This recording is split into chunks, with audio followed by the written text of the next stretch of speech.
Oh, hey babe. Sorry, did I wake you? Yeah, no, I just got back. It was fun.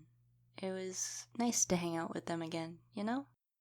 It was supposed to be just dinner, but we got talking like I thought we would. I swear, Kate can talk your ear off when she wants to. Yeah, I swear she's like a puppy or something. Didn't she, practically pounce on you when you first met? Yeah, she's kind of crazy. I mean, well, they all kind of are. I swear, I've known them since we were in kindergarten, but when we reached high school, I don't know. I mean, if I didn't know any better, I'd say they started a cult or something. I mean, they all rally around Althea like she's royalty. Like, there's this new one in the group now. I totally forgot their name. Hey, don't laugh. There's too many. Seriously, you should see it. No, I don't think it's an actual cult. Because if it was, why wouldn't I be a part of it? I'm a writer. I could come up with the greatest scriptures or whatever. So, how was your night? Hmm.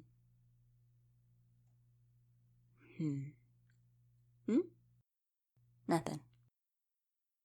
No, I'm just waiting for you to tell me why you're still up. And don't lie and tell me you were waiting for me. Because you don't. So what's up? You seem frazzled. Nothing. Really. Well, that's just the kind of thing people say when there's something bugging them. Just a nightmare. You know I've had a lot of nightmares, right? You don't get jolted awake from one if it doesn't bother you in some way. You're really not gonna tell me? You're really gonna make me guess? Is it a stress nightmare or a horror nightmare? There we go. So, why did you have a scary dream? Were you watching those documentaries again? Mm-hmm. You know what happens when you watch them alone. I know you're tough, but everyone gets scared. It's part of being human. That's not how it works. If anything, because I have nightmares all the time, yours should be held at a higher regard. Mm-hmm. See how silly that sounds? So, how can I help? Do you want to talk about it, or do you want me to just ramble?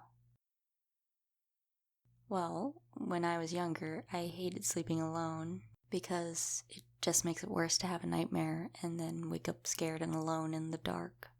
So I slept with my dad a lot. And he told me that whenever I woke up from one, I'd just have to touch him on the arm or the back, and he'd be in the dream with me when I went back to sleep, and together we would face whatever it was that was scaring me. I now realize that he probably just wanted me to stop waking him up in the middle of the night, but it worked. Now I'm better at going back to sleep. Though, when I have really bad ones, I end up just staying up all night. Not that I have to tell you that.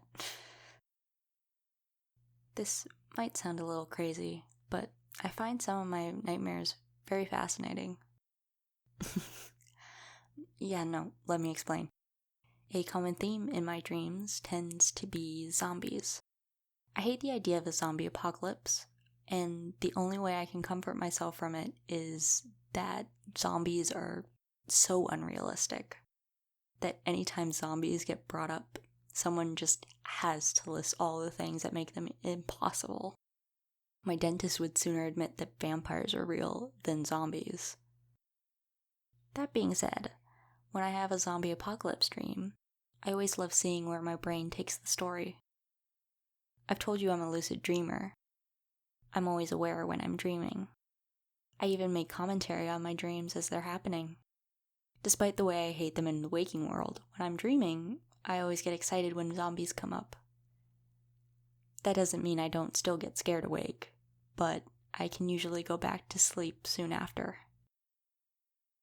Did I ever tell you about rave zombies? I am so excited. So, it began like your average zombie scene. Group of survivors looting abandoned buildings. This group in particular was looking for this refuge type group that was promising safety for healthy survivors. So they finally find it, and there's armed guards, and they start checking them for signs of infection, and then there's this big bang from outside the building, and all the people start freaking out. The windows are all boarded up. It's like a storefront, with the huge windows. But a zombie comes crashing through and lands on the ground with like a zombie type groan, like like that, And the survivors sound the alarm. The place starts flashing red lights. It's just full, we've got a breach. And the dream pans to other areas of the secret hideout where, for some reason, people in business attire are frantically gathering stacks of paper and trying to flee the building. I don't know, but the zombie dude rises up off the floor like he's, a zombie peeling flesh and all, but he's got a sideways cap and he's in like a basketball jersey, and he just leans back, raises his arms, and yells, "Party!" From the ceiling, a disco ball drops. Music starts blaring, more zombies stream in, all bumping to the beat. At this point, I'm cackling as I see all this going down. But the survivors are acting horrified and screaming, and the guards are trying to stop them. At one point, a guard gets knocked to the ground, and his friend is all, "No!" And he's like, "Save yourself!" And he gets absorbed into the crowd and gets up and starts dancing too. I swear, my dreams are so bizarre. It's no wonder I became a writer, right? Is this helping you sleep? Yeah, didn't think so. Huh. What if I tell you boring real world stuff? Like the fact that I'm trying to find new coasters for my desk. Don't laugh at me. This is serious. I need light blue ones. Maybe. I might get those cherry blossom ones I showed you earlier. I mean, they'll fuck up my color scheme, but to be fair, the candles I bought are already going to do that.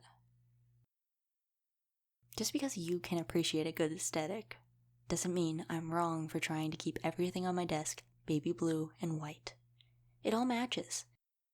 And it makes my brain happy when I look at it. But again, one of the candles is pink, and the other is more teal with roses. They both smell really good. And all the blue ones were ocean or rainwater or something or other. But, I prefer floral or, in a pinch, berry-scented things. Again, just because your nose likes any old scent doesn't mean my sensitive bitch-ass nose is wrong. They had a lot of lavender-scented candles. And, before you even ask, no, I didn't smell them. I'm allergic, you ass. Do you want me to have a sneezing and coughing fit in the middle of the store? Just because I won't die from it doesn't make it better. You're supposed to be settling down for sleep. You have work in the morning. Oh, I'm so sorry. Did I dampen your mood? Oh, how terrible for you. Side note, if I started a podcast, but filmed it live, on Twitch or something, do you think people would be into that? I know I didn't tell you what it would be about. That's not important right now. Plus, I wouldn't tell you what it would be because you'd either steal it for yourself or demand to be part of the podcast. Just like how I don't tell you about the stories I write. Yeah, I know. You can't get me to shut up about my books. But there's no but. I'm just really rambling right now. No, I'm not actually considering doing a podcast. It's more of a thing I think about while I listen to other people's podcasts. Yep, forever imaginative I am. It truly is a hobby. I thoroughly enjoy imagining different lives I could have, even ones I'd never actually want. In fact, especially those. next. Should I also tell you that I still haven't gotten the gloves you don't know I'm getting? They're gonna be for washing the dishes. Ugh. You know I hate touching wet food. I can barely tolerate grabbing the sponge, so gloves. But until I get them, you're on your own. Yeah, that is how this works. I do the laundry that you and practically everyone on the planet hates, which I really don't get because the machine does all the work, and then you just gotta either fold the clothes, which is super relaxing to me, or put them on a little hanger. But I do that, and you do the dishes, which I hate and you tolerate. Win-win. Oh, okay. Whatever. The chores get done, and that's the whole point. Is that good enough for you? Are you feeling sleepy now? Because I am, and I'm ready to get out of these jeans and into those soft jammies your mom got me. Well, she and I are best buds. I'm sorry I'm adored by everyone who meets me. But really, I'm gonna change, brush my teeth, and then we can snuggle and I can rub your back until you fall back asleep. How's that sound? Perfect. I'll be back. Love you too.